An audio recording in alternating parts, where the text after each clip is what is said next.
Gegap gempita perayaan peringatan kemerdekaan Republik Indonesia yang ke-71 boleh dibilang mampu mengalihkan sejenak perhatian publik dari kegaduhan sosial politik yang berlangsung susul menyusul beberapa waktu terakhir. Mulai dari hiruk-pikuk Pilkada DKI Jakarta hingga polemik status kewarganegaraan ganda Menteri ESDM. Apakah di usia lebih dari 7 dekade ini kehidupan politik dan demokrasi kita semakin matang dan substansial? Ataukah justru ada tendensi langkah mundur akibat kian maraknya sentimen bernuansa sara dan intoleransi dalam kehidupan berbangsa? Kami akan mengulasnya di studio CNN Indonesia Prime News. Kali ini sudah ada Yudi Latif, Direktur Eksekutif Reform Institute. Selamat malam, Mas Yudi. Selamat malam. Mas Yudi, kalau kita lihat tadi secara sekilas, apa yang Mas lihat dari upacara peringatan ini? Kalau berbeda secara tampilan memang sangat berbeda. Secara nilai, Mas melihatnya seperti apa? Iya, kalau dari segi dimensi performance, saya kira Jokowi memang punya kecerdasannya sendiri soal ini. Jadi ada dimensi inovasi yang membuat upacara hari ini lebih meriah lah dari tahun-tahun sebelumnya. Tapi di luar itu kan persoalannya ketika bendera diturunkan, maka kita bertanya bendera itu akan ditaruh di mana. Mestinya kan kalau mengibarkan bendera itu kita kibarkan di halaman depan istana. Setelah bendera diturunkan, mestinya dia kan dikibarkan di kedalaman jiwa bangsa ini. Artinya jiwa merah putih kita itu yang harus dipertaruhkan. Nah makanya di dalam mengembangkan merah putih itu kan kita merdeka itu untuk satu tujuan visi yang jelas. Merdeka, bersatu, berdaulat, adil dan makmur gitu. Misi kita juga jelas, melindungi segenap bangsa seluruh tumpah darah Indonesia, memajukan kesejahteraan umum, mencerdaskan kehidupan bangsa, ikut melaksanakan ketertiban dan perdamaian dunia. Ini sebenarnya jadi ukuran-ukuran untuk kita menilai.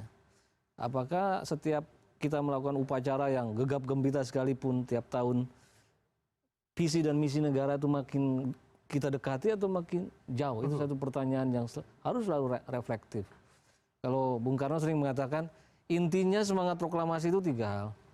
Semangat berjuang, semangat persatuan, dan semangat membangun dengan mewujudkan keadilan dan kemakmuran itu.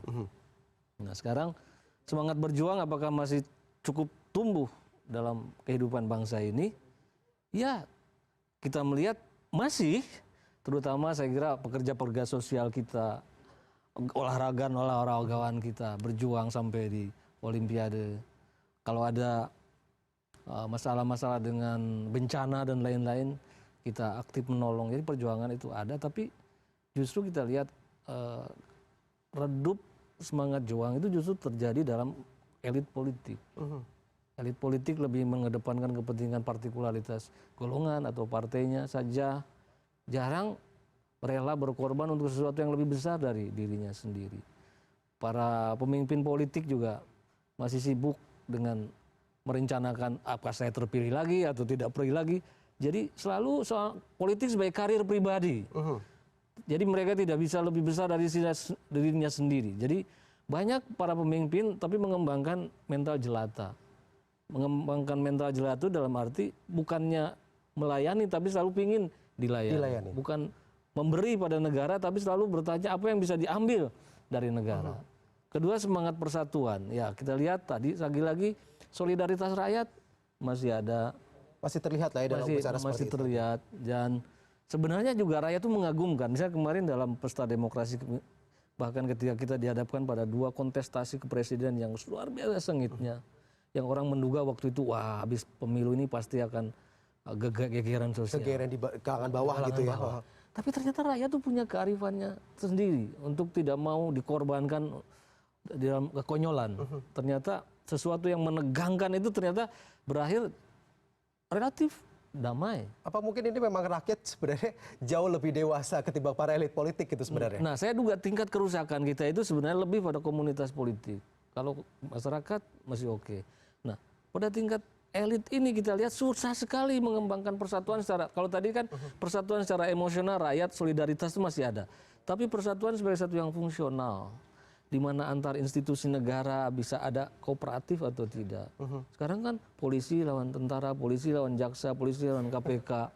Jadi begitupun kita tahu di dalam pertengkaran-pertengkaran di praksi-praksi di DPR yang dulu nyaris menyita berbulan-bulan nggak ada selesai. Jadi penyakitnya itu ada di elit. Nah sekarang soal apakah kita masih punya semangat membangun? Ya saya kira ada, tapi yang kita saksikan dalam perkembangan beberapa puluh tahun terakhir, pembangunan itu lebih dimaknai sebagai hanya pembangunan material saja. Material saja. Lebih secara fisik, Fisik gitu ya, saja. bukan, Pembangunan mental, kejiwaan terus terang diabaikan. Akibat tekanan pada pembangunan material, ternyata dengan mengorbankan pembangunan kejiwaan ini, seluruh capaian-capaian pembangunan material itu mudah dirobohkan oleh kerusakan mentalitas manusianya. Mas Yudi, perbincangan kita akan kita lanjutkan kembali usai jeda berikut. Tetaplah bersama CNN Indonesia Prime News.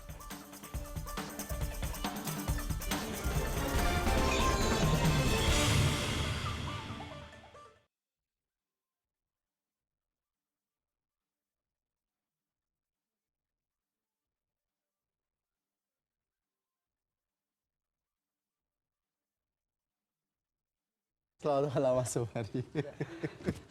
Makanya saya kaget kok. Kenapa jadi saya yang manggung? Rendahkan dikit. Oh supaya sama. Supaya sama dengan yang lain-lain.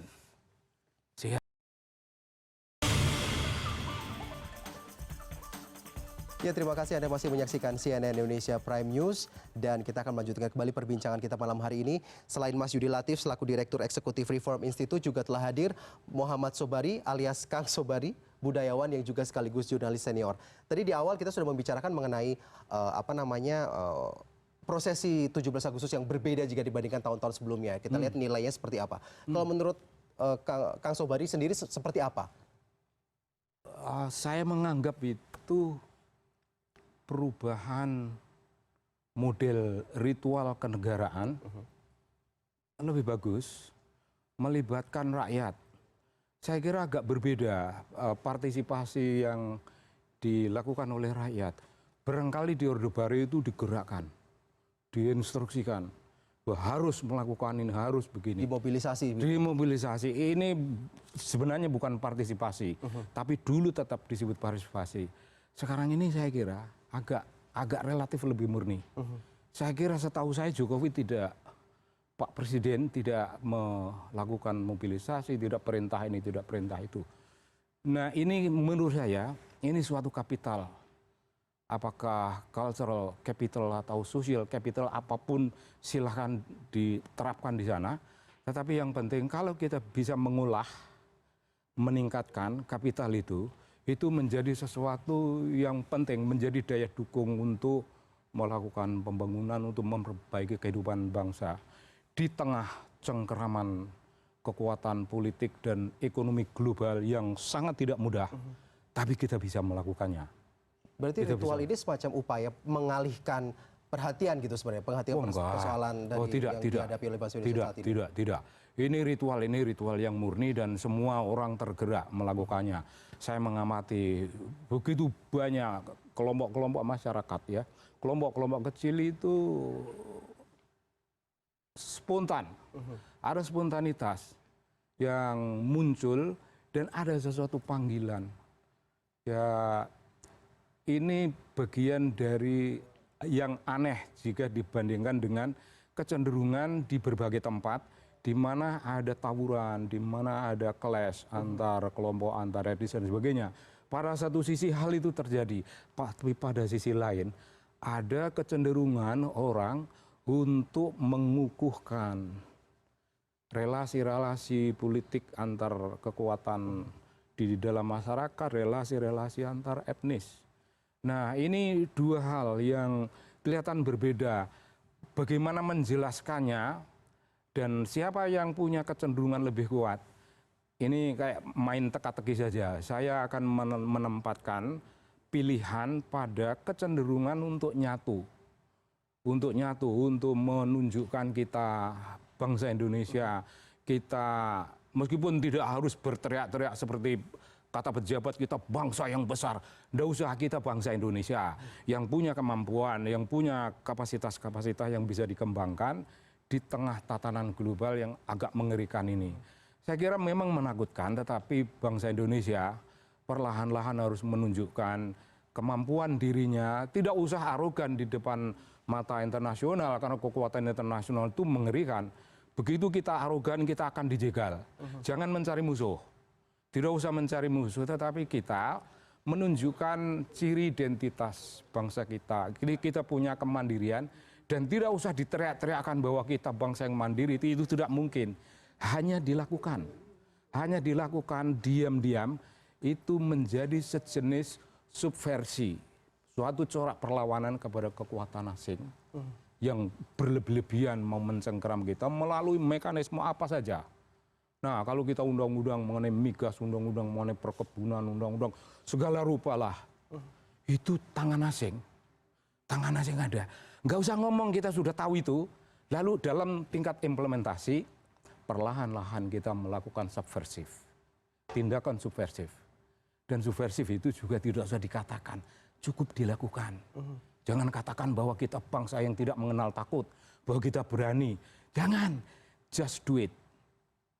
Dan akan memproduksi sesuatu yang agak mengejutkan. Kita punya banyak kejutan dari kekuatan-kekuatan kemasyarakatan itu. Menurut saya, cara memandang persoalan kebudayaan, tidak usah mengeluhkan banyak hal, karena banyak hal itu sudah hadir di tengah kita. Kalau kita mengeluh, kita hanya akan tertindas. Makin lama makin tertindas. Tapi kalau saya mau terus terang, tahun ini bukan tahun 2016. Bagi saya ini tahun 1825 sampai tahun 1830. Alasannya kenapa Kang Bari? Situasinya sama persis. Ketika Pangeran Diponegoro memberontak. Dan Pangeran Diponegoro memberontak, susah mencari kawan, susah sama sekali, dijegal juga oleh kawan-kawannya sendiri, tapi dengan kekuatan yang terbatas itu, dalam 5 tahun, dia bisa membuat company mendekati Gulung Tikar. Kita punya pelita, tersusun sampai 7 pelita, tapi apa hasilnya? Kemandirian rakyat, harga diri rakyat, jiwa rakyat. Orang tadi saudara Yudi sudah bilang membangun fisik, tapi yang berurusan dengan jiwa, yang berurusan dengan sikap, yang berurusan dengan cara pandang, dan kemudian menjadi tingkah laku. Syukur-syukur membangun sesuatu yang namanya etos. Bukan etos kerja, etos. Etos jauh lebih dahsyat dari sekedar etos kerja. Bukan sekedar disiplin, bukan sekedar tanggung jawab. Suatu etos, refleksi dari keseluruhan tatanan yang indah, yang agung, itu muncul dalam tindakan, muncul menjadi suatu perilaku. Etos itu mungkin akan bekerja atau tercapai gitu, terlaksana ketika akhirnya mungkin masyarakat, rakyat sendiri khususnya saat ini dengan partai politik khususnya bisa berjalan seiringan, bisa menjadi satu tanpa, maksud saya tanpa terkotak-kotak antara rakyat dan partai politik. Karena sepertinya saat ini antara masyarakat dan partai politik cenderung terkotak-kotak sendiri gitu. Gimana Mas Yudi melihat hal ini? Iya, kalau para politisi bilang kan kenapa sih sebenarnya problem politik kita itu selalu menudingnya adalah karena rakyat kita belum siap, belum terdidik, rakyat kita tuh pragmatis dan lain-lain. Politisi yang belum siap. Nah, Padahal tapi kenyataannya banyak tanda-tanda menunjukkan sekali ada pemimpin yang bisa dipercaya membangkitkan harapan publik, rakyat sih biasanya lalu bisa dengan kearifannya itu langsung bisa ikut partisipasi terlibat di dalam kerja politik. Jadi problemnya bukan pada demand side tapi pada supply side. Jadi kalau dulu makanya Soekarno sering bilang pemimpin harus bisa membangkitkan tentang harapan-harapan rakyat sekaligus juga bisa menunjukkan kekuatan rakyat dan dengan itu membangkitkan tekad rakyat untuk berjuang. Jadi dia bilang pemimpin itu harus menyeru pada national spirit, national deed, national will, national deed. Dia bilang kalau pemimpin tidak bisa membangkitkan national spirit, national will, national deed, buat apa jadi pemimpin? Lebih baik perorangan sendiri saja. Artinya kalau ada sesuatu yang terjadi pada rakyat, justru sebenarnya tugas pemimpin itu sebagai public educator harus bisa memulihkan kembali kepercayaan publik dan membuat rakyat itu terdidik untuk menjadi active citizen yang melakukan fungsi-fungsi kewargaannya secara baik. Itu sudah dilakukan, kalau menurut Kang Sobari sudah dilakukan oleh Presiden Jokowi untuk membuat itu. Gagasan beliau mengenai revolusi mental menggabungkan itu. Pada satu sisi kekuatan politik dari kalangan yang disebut elit, tapi saya tidak pernah menyebut elit politik itu elit. Itu ya elit politik aja, bukan elit. Nah, rakyat pada sisi yang lain itu memang kota, Anda usah disesalkan bahwa terkota, Anda ada masalah. biar mereka hidup dengan logika politiknya, satu hal, nanti bangsa akan mencatat, sejarah akan membuat catatan. Kemudian di pihak lain rakyat pada umumnya, itu menjadi suatu kekuatan politik yang lain dengan logika yang lain. Mari kita perhatikan ketika pemilu pertama, demokrasi terwujud dengan dahsyatnya dan negara-negara lain menyanjung bahwa kita mampu melakukan itu.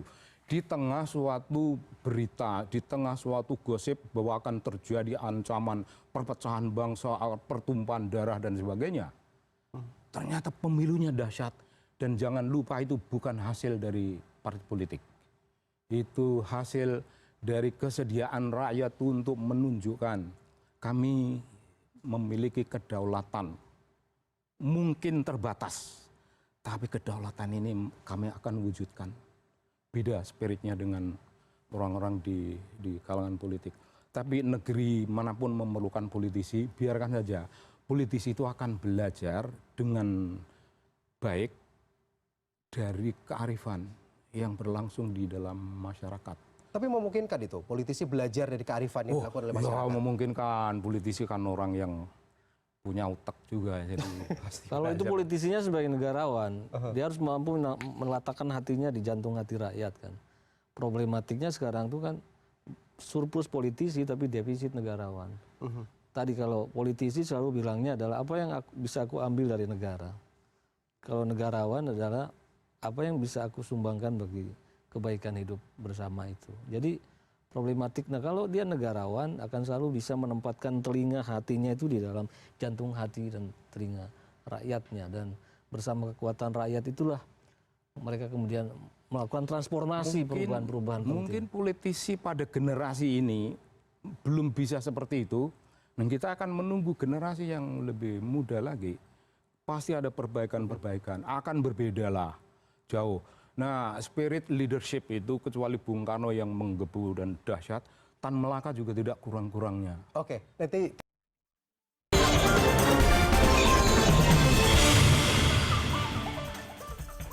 ya, dan kita lanjutkan kembali perbincangan kita di CNN Indonesia Prime News kali ini masih bersama Kang Sobari dan juga Mas Yudi Latif. Kang, tadi kita lanjutkan kembali. Kalau tadi sosok pemimpin seperti Bung Karno dan juga tadi sempat menyebut Tan Malaka. Saya kagum betul Tan Malaka juga. Itu agak lebih di bawah Bung Karno, tapi sebenarnya pikiran-pikiran Tan Malaka itu sederajat betul dengan pikiran Bung Karno. Dalam leadership dibilang bahwa para pemimpin itu harus mampu menerjemahkan kemauan rakyat, keinginan rakyat.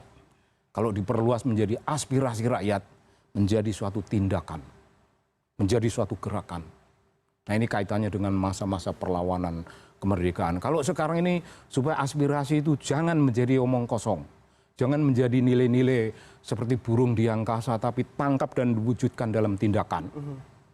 Nah ini menjadi bangsa yang tidak hanya berkata-kata, tidak hanya omong kosong, tetapi tindakan-tindakan. Membangun hidup dari hari ke hari itu dengan menyadari betapa banyaknya halangan-halangan.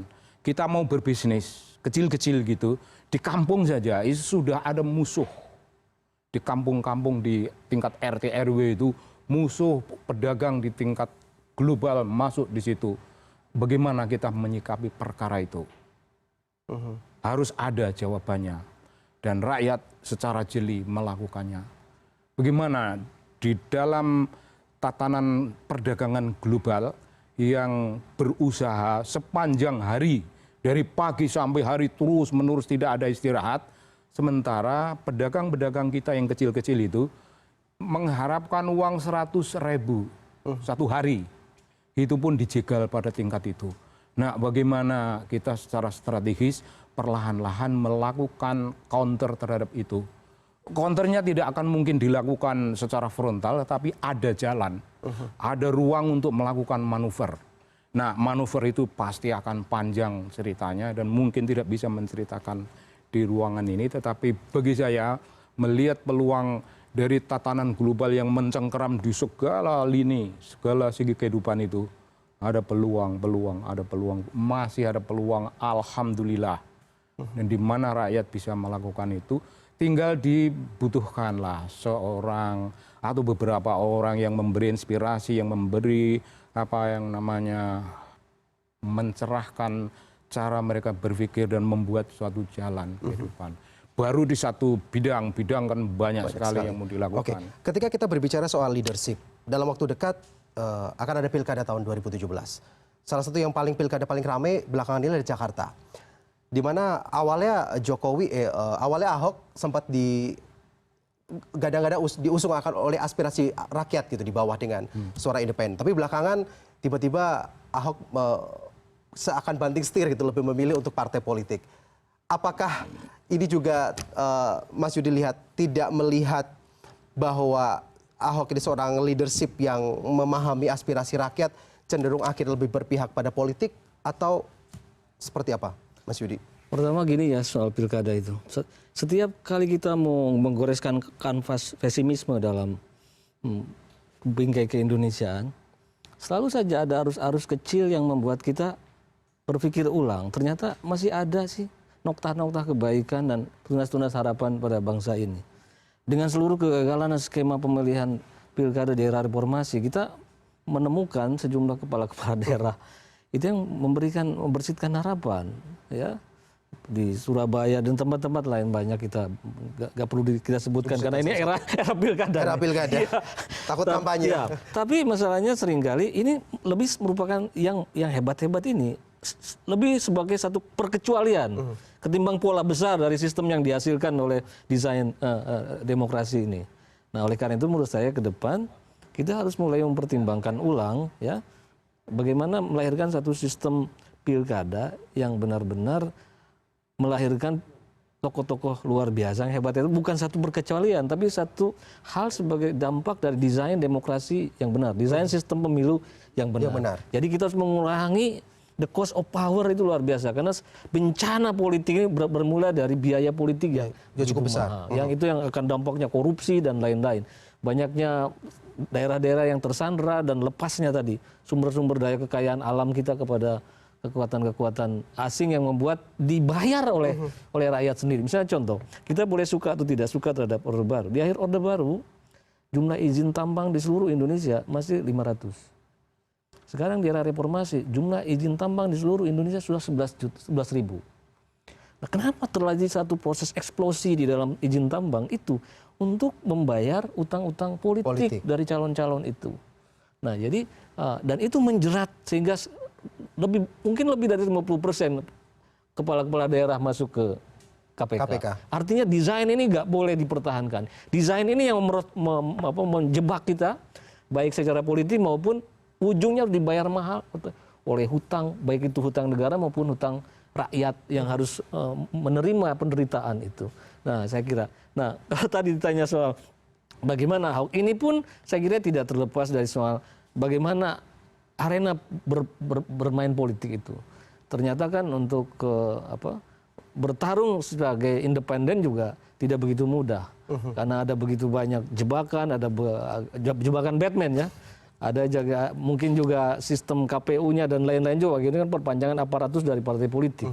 Tentu mungkin ada kesulitan-kesulitan yang bisa ditimbulkan oleh kandidat yang sifatnya independen. Oleh karena itu mungkin dia secara realistis ujungnya daripada jadi independen yang ternyata tidak ada jaminan bisa lolos, akhirnya juga tunduk pada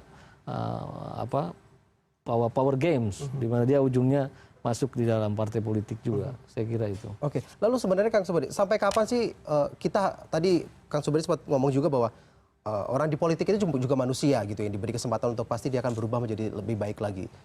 Sampai kapan kita rakyat ini harus menunggu sampai akhirnya orang-orang yang berada di kancah politik ini benar-benar bisa kembali pada rakyat gitu, tidak perlu berada di kaum elit politik begitu. Lebih bagus mengharap seleksi alam, biar mereka tua. Yang nggak begitu hebat itu biar tua, yang serakah-serakah itu tua dan akan tersingkir oleh kekuatan muda. Bukan artinya yang muda-muda ini ketika sudah masuk dalam sistem juga akhirnya menjadi seperti yang orang nanti lakukan, akan ada perubahan sistem, bukan segala-galanya. Sistem itu dikendalikan oleh mentalitas, sistem itu dikendalikan oleh sikap, oleh cara berpikir, oleh world view, oleh begitu banyak hal. Revolusi belum selesai, kata Bung Karno, itu kita temukan relevansi politiknya saat ini. Kita membangun sistem itu gagal. Sistem gagal. Dan kemudian orang bertanya, dulu kita berpikir bahwa problem utama karena sistem jelek.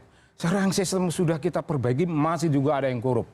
Nah, jadi persoalannya jangan memutlakan sistem sebagai sumber kebaikan, pun jangan memutlakan manusia sebagai sumber kebaikan. Itu relasi yang sangat dialektis antara dua kekuatan itu. Dan kalau kekuatan itu lahir kembalinya Bung Karno dalam tatanan hidup sekarang, lahirnya kembali Bung Hatta, lahirnya kembali Syahrir, Tan Malaka dan lain-lain tadi itu, aspirasi besar mereka itu baru akan kita coba laksanakan. Saya kira perlahan-lahan sumber keteduhan politik ekonomi ada di masyarakat kita, tidak ada di lembaga-lembaga politik yang kita percayai, apakah di partai, apakah di parlemen, apakah di mana. Adanya di masyarakat. Dan kekuatan-kekuatan kemasyarakatan itu akan perlahan-lahan ditarik. Pak Ahok itu nggak ada dulu, tiba-tiba dia muncul sebagai sesuatu yang boleh disebut macam bintang, yang cahaya yang menerangi Jakarta. Siapa yang mengarang itu, siapa yang memanipulasi itu, tidak, itu dia datang sendiri. Nanti akan muncul kekuatan yang lain, dan kita akan berhadapan dengan tokoh-tokoh bikinan, tokoh-tokoh yang tidak punya integritas sama sekali, yang tidak malu, bukan tokoh tapi mengaku tokoh, mengaku one of the most influential world leaders, nggak ada. Itu tokoh itu bukan dibikin oleh majalah, bukan dibikin oleh media. Tokoh itu muncul seperti Ahok. Ahok tidak dibikin oleh media, Jokowi tidak dibikin oleh media.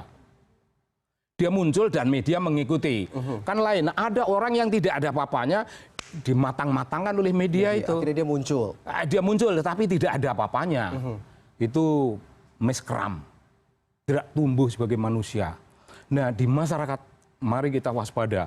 Dan saya kira yang saya agak imbau sedikit lah. Media itu juga harus waspada sedikit. Jangan mengkultuskan orang yang tidak ada apa-apanya lalu dimatang-matangkan. Biarlah orang itu muncul otentik sebagai authentic leaders, sebagai orang yang mampu menerjemahkan aspirasi rakyat dan menggerakkan pemikiran itu menjadi tindakan. Jokowi salah satu contoh, Ahok salah satu contoh, yang lainnya belum muncul, tapi akan muncul. Tapi kalau yang muncul itu bikinan, kekuatan-kekuatan yang dibikin, orang-orang yang dimatang-matangkan. Belum waktunya matang tapi harus dipaksa untuk matang. Itu tidak akan pernah matang. Jadi memang alam menyediakan secara melimpah-limpah kekuatan itu di masyarakat. Mungkin melalui kekuatan intelektual, mungkin melalui dunia jurnalistik, mungkin melalui LSM, melalui apa saja. Kita peduli dari mana mereka datang, tapi mereka ini bangsa Indonesia yang punya concern, yang punya komitmen. Mereka adalah concerned citizen, most concerned citizen. Oke. Ya itu, menurut saya itu. Oke. Jadi proses kebudayaan berjalan dengan cara yang begitu anggun. Iya. Berarti Kang Yudi, berarti rasa optimisme itu sebenarnya masih ada gitu ya? Iya, jadi arti pentingnya Ahok ini kan memberi kita pelajaran bahwa demokrasi yang benar itu harus diikuti oleh meritokrasi. Orang mau latar belakang etnis apapun, agama apapun, Nggak masalah. kalau dia punya prestasi, dia berhak untuk memimpin. Orang lebih melihat prestasi ya, tidak melihat background di belakangnya apa gitu. Masalahnya, jadi katanya kan gini, kalau aristokrasi, pemerintahan atas dasar keturunan. Kalau plutokrasi, pemerintahan atas dasar kekayaan. Kalau demokrasi, mestinya pemerintahan atas dasar meritokrasi. Meritokrasi. Nah, perkembangan demokrasi sekarang ini di Indonesia sampai sejauh ini, ada demokrasi, tapi tidak selalu sejalan dengan meritokrasi. Misalnya lihat kualitas menteri-menteri kita, lihat kualitas DPR kita. Ada demokrasi, tapi justru yang muncul orang-orang mediocre. Makanya demokrasi kita dijalankan oleh namanya mediokrasi, bukan meritokrasi. Nah, saya kira, di sela-sela orang-orang mediocre ini kita menemukan tadi percikan-percikan mutiara yang membuat kita agak sedikit adalah sisa-sisa optimisme itu. Nah, tadi dengan kekuatan rakyat mestinya rakyat juga punya andil besar di masa depan. Jangan rakyat itu hanya terpukul pada segi popularitas atau dari segi pencitraannya, tapi harus mampu memiliki satu pendalaman yang lebih baik. Bagaimana memberi ruang, memberi kesempatan bagi orang-orang berprestasi untuk muncul. Jangan hanya orang-orang karbitan yang atas dasar impression management lalu terkecoh lalu gitu. Makanya dalam ini pendidikan politik rakyat itu juga memang penting sekali dilakukan. Sayangnya kan partai politik juga tidak melakukan pendidikan politik. Mudah-mudahan media itu yang memberi kita harapan supaya pendidikan rakyat juga memilih cerdas itu penting. Untuk melahirkan pemimpin yang cerdas, rakyat juga perlu cerdas dalam memilih. Oke, setidaknya rasa optimisme itu masih ada dan memang diperlukan pada saat ini, sehingga nanti akan muncul sosok-sosok yang mungkin bisa mengaspirasi rakyat dan juga bisa merangkul rakyat dengan baik, antara partai politik dan rakyat bisa menyatu meskipun bisa dibilang masih terkotak-kotak itu tadi. Baik, terima kasih Kang Sobari sudah hadir pada malam hari ini dan Mas Yudi sudah hadir pada malam hari ini. Dan CNN Indonesia Prime News masih akan kembali usai jeda berikut. Tetaplah bersama kami.